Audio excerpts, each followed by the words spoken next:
Hi guys, నా పేరు Lokesh. Welcome to cricket ముచ్చట్లు. సో ఫైనల్ యుద్ధం అయితే సిద్ధమైపోయింది. ఇంకా ఒకే అడుగు. హాయ్ గాయ్స్, నా పేరు లోకేష్. వెల్కమ్ టు క్రికెట్ ముచ్చట్లు. సో ఫైనల్ యుద్ధం అయితే మొదలైపోయింది. India versus South Africa, the final battle. ఇంకా ఒక్క అడుగు మాత్రమే. మన ఇండియన్స్ కళ నెరవేరాలన్నా, మన అందరం కాలర్ ఎగరేయాలన్నా ఇంకా ఒక్క అడుగు మాత్రమే. So Rohit Sharma and his team ఈసారి తప్పకుండా వరల్డ్ కప్ కొడుతుందని మనం అందరం ఆశిద్దాం అనమాట. The big game is going to be very very interesting. నేను ఎందుకు వెరీ వెరీ ఇంట్రెస్టింగ్ ఉంటుంది అంటున్నానంటే, ఇది ఖచ్చితంగా వన్ సైడ్ మ్యాచ్ అయ్యే క్వశ్చనే లేదు. ఎందుకు వన్ సైడ్ మ్యాచ్ అవ్వదంటే, India versus South Africa last head to head contest కనుక చూసుకున్నట్టయితే, లాస్ట్ 10 మ్యాచెస్లో టీమిండియా 5 మ్యాచెస్ గెలిచింది. సౌత్ ఆఫ్రికా కూడా 5 మ్యాచెస్ గెలిచింది ఇండియా మీద. అంటే దీన్ని బట్టి మీరు అర్థం చేసుకోండి, టగ్ ఆఫ్ వార్ ఉండబోతుంది నైట్ మ్యాచ్. సౌత్ ఆఫ్రికా టీంలో కూడా మంచి బౌలింగ్ యూనిట్ ఉంది, మన దాంట్లో కూడా మంచి బౌలింగ్ యూనిట్ ఉంది. సౌత్ ఆఫ్రికా ఇంతవరకు ఒక్కటంటే ఒక్క మ్యాచ్ ఓడిపోకుండా ఫైనల్స్కి వచ్చారు. మనం కూడా ఒక్కటంటే ఒక్క మ్యాచ్ ఓడిపోకుండా ఫైనల్స్కి వచ్చారు. ఇంతవరకు హిస్టరీలో ఎవ్వరు ఇలా ఫైనల్స్కి అయితే రాలేదు. అంటే కనీసం 1-2 మ్యాచ్లు ఓడిపోయి ఫైనల్స్కి వచ్చిన టీమ్సే ఉన్నాయి, వాళ్ళు గెలిచిన సందర్భాలే ఉన్నాయి. కానీ ఇంతవరకు ఎవ్వరు ప్రతి ఒక్క మ్యాచ్ గెలిచి ఫైనల్కి వచ్చింది లేదు. సో అట్లా ఈసారి 2 టీమ్స్ ఫైనల్స్కి వచ్చాయి. One of the greatest teams ఫైనల్స్కి వచ్చాయి. మీరు అనొచ్చు ఇండియా కూడా చోకర్సే, సౌత్ ఆఫ్రికా కూడా చోకర్సే అని. సో అందుకనే అంటున్నా, ఈ రోజు గేమ్లో ఎవరైతే ఆ ప్రెజర్ని తట్టుకొని అబ్జర్వ్ చేసుకుని ఆడతారో వాళ్ళదే గెలుపు. అండ్ ఆల్సో మనం బార్బడోస్లో ఆడుతున్నాం. బార్బడోస్లో టీమిండియా ఒక్క మ్యాచ్ అయితే ఆడింది. సౌత్ ఆఫ్రికా ఒక్క మ్యాచ్ కూడా ఆడలేదు బార్బడోస్లో. సో అది మనకు కొంచెం స్లైటిష్ అడ్వాంటేజ్ అయ్యే ఛాన్సెస్ ఉంటాయి. ఎందుకంటే ఆ కండిషన్స్ ఎట్లుంటాయో తెలుసు, మనం దానికి ఆల్రెడీ అడాప్ట్ అయిపోయాం. మన ప్లేయర్స్ ఆ కండిషన్స్లో ఆడారు, ఆ కండిషన్స్లో అడాప్ట్ కూడా అయ్యారు. కాబట్టి ఫస్ట్ బ్యాటింగ్ చేస్తే బెస్టా, సెకండ్ బ్యాటింగ్ చేస్తే బెస్టా, ఫస్ట్ బ్యాటింగ్ చేస్తే ఎట్లా బ్యాటింగ్ చేయాలి, ఆర్ ఎల్స్ సెకండ్ బ్యాటింగ్ చేస్తే ఎట్లా బ్యాటింగ్ చేయాలని మనకి కొంచెం అవగాహన ఉంటది. సౌత్ ఆఫ్రికా వాళ్ళకి ఆ అడ్వాంటేజ్ ఉండదు. అదొక్కటే సౌత్ ఆఫ్రికా కన్నా మనకి అడ్వాంటేజ్. బట్ ద ఫైనల్స్ రోజు ఎవరు మంచిగా ఆడితే వాళ్ళదే cup. One day, one game will decide the faith of team India. ఇంకొక్క మ్యాచ్ ఉంది, ఇంకొక అడుగు మాత్రమే. ఫైనల్స్ రోజు ఎవరికి లక్ సహకరిస్తుందో, ఏ బౌలర్‌కి బ్యాడ్ డే ఉంటుందో, ఆర్ ఎల్స్ ఏ బ్యాట్స్‌మెన్‌కి బ్యాడ్ డే ఉంటుందో, ఏ బౌలర్‌కి, ఏ బ్యాట్స్‌మెన్‌కి గుడ్ డే ఉంటుందో, it's all about the drama అంతా ఈరోజు చూడబోతున్నాం. అండ్ ఆల్సో ఇక్కడ లాస్ట్ 30 మ్యాచెస్ కనుక చూసుకున్నట్టయితే, ఫస్ట్ బ్యాటింగ్ చేసిన టీం వచ్చేసి 50% ఆఫ్ విన్నింగ్ స్ట్రీక్ ఉంది. సెకండ్ చేసిన వాళ్ళు, అంటే టార్గెట్ చేసిన వాళ్ళకి 40% ఆఫ్ విన్నింగ్ ఛాన్స్ ఉంది. సో దీన్ని బట్టి అర్థం చేసుకోండి.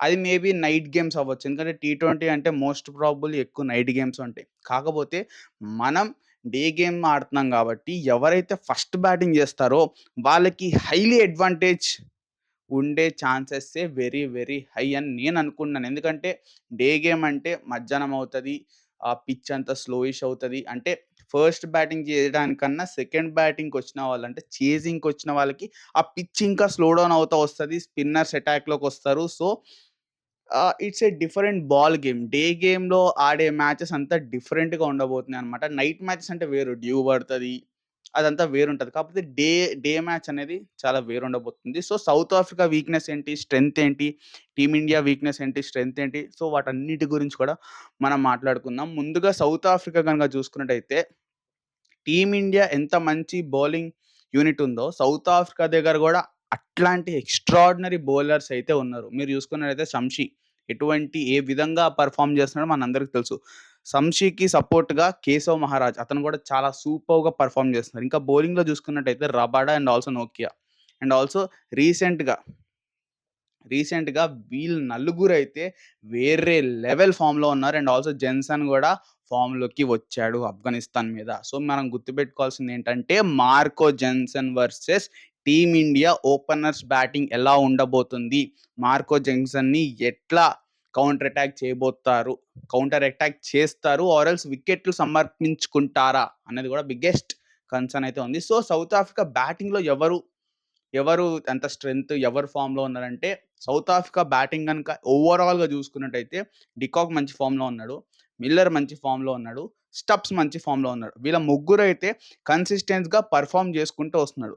రీసెంట్‌గా అయితే మార్కరమ్ గూడా ఫామ్‌లోకి వచ్చేసాడు. సో, ఇంకొక ప్లేయర్ గూడా ఉన్నాడు. మనందరికి తెలుసు సన్‌రైజర్స్ ప్లేయర్ క్లాసెన్.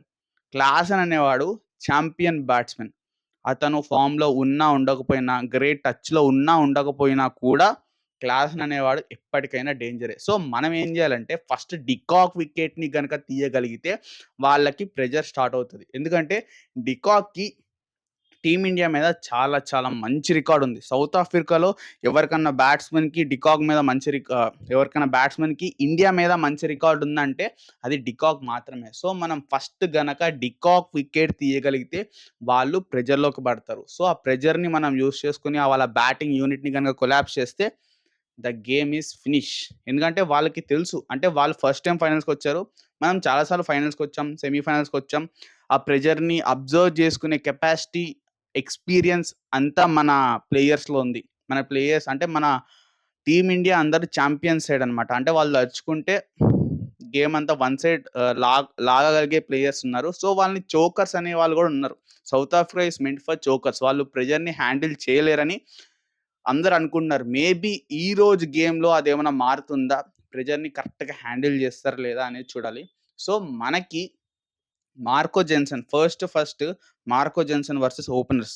ఆ బ్యాటిల్ ఎలా ఉండబోతుంది? మిడిల్ ఓవర్స్‌లో రబాడా వర్సెస్ మన మిడిల్ ఆర్డర్ బ్యాట్స్‌మెన్స్ ఎలా ఉండబోతుంది? షంషీ, చైనా మ్యాన్‌ని ఎట్లా మనోళ్ళు కౌంటర్ అటాక్ చేస్తారు? లేకపోతే వికెట్స్ ఇచ్చుకుంటారా? సో, ఓవరాల్‌గా సౌత్ ఆఫ్రికా దాంట్లో చూసుకున్నట్టయితే ఎవరెవరు ఫామ్‌లో ఉన్నారు మొత్తం బౌలింగ్, బ్యాటింగ్ ఎవరెవరు ఫామ్‌లో ఉన్నారంటే Shamsi, Keshav Maharaj, Miller, Stubbs and also de Kock. వీళ్ళ ఐదుగురు అయితే చాలా ఇంపార్టెంట్. వీళ్ళ ఐదుగురు మీదనే సౌత్ ఆఫ్రికా వాళ్ళు కప్ కొడతారా? లేకపోతే వాళ్ళు మనకి కప్ ఇస్తారా? చౌకర్స్‌గా నిలుస్తారా అనేది ఉంది. సో, మన దాంట్లో మనం దేని గురించి వరీ అవ్వాలంటే శివం దూబే గురించి మనం వరీ అవ్వాలి.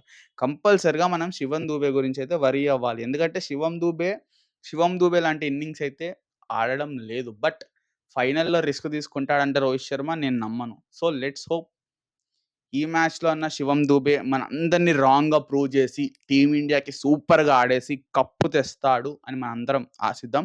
అండ్ ఆల్సో విరాట్ కోహ్లీ గురించి మీరు అడగొచ్చు. చాలామంది అడగడం ఏంటి కొంచెం ట్రోల్స్ చేస్తున్నారు, అన్నీ చేస్తున్నారు. సో, అతను ఛాంపియన్ బ్యాట్స్‌మన్ అబ్బా! విరాట్ కోహ్లీ. మేబీ ఈ వరల్డ్ కప్‌లో ఆడకపోయుండొచ్చు. మీరు కావాలంటే 2016 చూసుకున్నా, 2022 చూసుకున్నా, మిగతా ఏ ఐసీసీ ట్రోఫీస్ చూసుకున్నా Virat Kohli one of the key batsman in the మన టీమ్‌లో కీ బ్యాట్స్‌మన్ అండ్ ఆల్సో ఎన్నో ఏమంటారు మ్యాన్ ఆఫ్ ద టోర్నమెంట్స్ వచ్చాయి. ఈ వరల్డ్ కప్స్‌లో. మేబీ ఫైనల్‌లో చాలా మంచి నాక్ ఆడతాడేమో, మంచి నాక్ ఆడతాడేమో కాదు. ఫైనల్‌లో మంచి నాక్ ఆడి మనందరి నోర్లు మూయిస్తాడు. మనందరి నోర్లంటే ఎవరైతే ట్రోల్స్ చేస్తున్నారో ప్రెజెంట్ విరాట్ కోహ్లీ గురించి వాళ్ళందరి నోర్లు మూయిస్తాడు. మీరు చూసుకున్నట్టయితే రోహిత్ శర్మ గూడా అదే అన్నాడు ప్రెస్ కాన్ఫరెన్స్‌లో after the post match presentation. Rohit Sharma గూడా అదే అన్నాడు. మేబీ తనకి ఫైనల్స్‌లో ఒక బిగ్ ఇన్నింగ్స్ బాకీ ఉంది. మేబీ తనని దాచుకున్నాడేమో, సేవ్ చేసుకున్నాడేమో అని తనతో అదే అన్నాడు. సో, మనం గూడా ఆశిద్దాం ఫైనల్స్‌లో విరాట్ కోహ్లీ దగ్గర నుంచి ఒక సూపర్బ్ అదిరిపోయే టీమిండియాకి వరల్డ్ కప్ తెచ్చిపెట్టేలాంటి ఇన్నింగ్సే వస్తది అని మనందరం ఆశిద్దాం అనమాట. సో, మనం చూసుకున్నట్టయితే ఇంతకుముందు జడేజా గూడా వీక్ లింక్ అనుకున్నాం. కాకపోతే జడేజా బ్యాటింగ్‌లో కొంచెం ఫామ్‌లోకొచ్చాడని చెప్పుకోవచ్చు. ఆడిన ఇన్నింగ్స్ ఏదైతే ఉందో ఇంగ్లాండ్ మీద అది వన్ ఆఫ్ ద క్రూషియల్ రోలే ప్లే చేసింది. సో, చాలు ఆ మాత్రం లాస్ట్‌లో వచ్చి అట్లా కొట్టగలిగితే చాలు. మన బాధంతా ఏందంటే శివం దూబేనే. శివం దూబే మా అందరిని రాంగ్ ప్రూవ్ చేసేసి ఇంగ్లాండ్‌లో నువ్వు సూపర్‌గా కొట్టేసి మనకి కప్పు తెచ్చిపెడితే అదొక్కటే చాలబ్బా! మిగతా అంతా బావుంది. మీరు బౌలింగ్ చూసుకున్నట్టయితే హార్దిక్ పాండ్యా ప్రతి ఒక్క ప్రెషర్ అనేది పెడుతున్నాడు. అంటే హార్దిక్ పాండ్యా ఎట్లా అంటే సీమ్ బౌలింగ్ ఆల్ రౌండర్.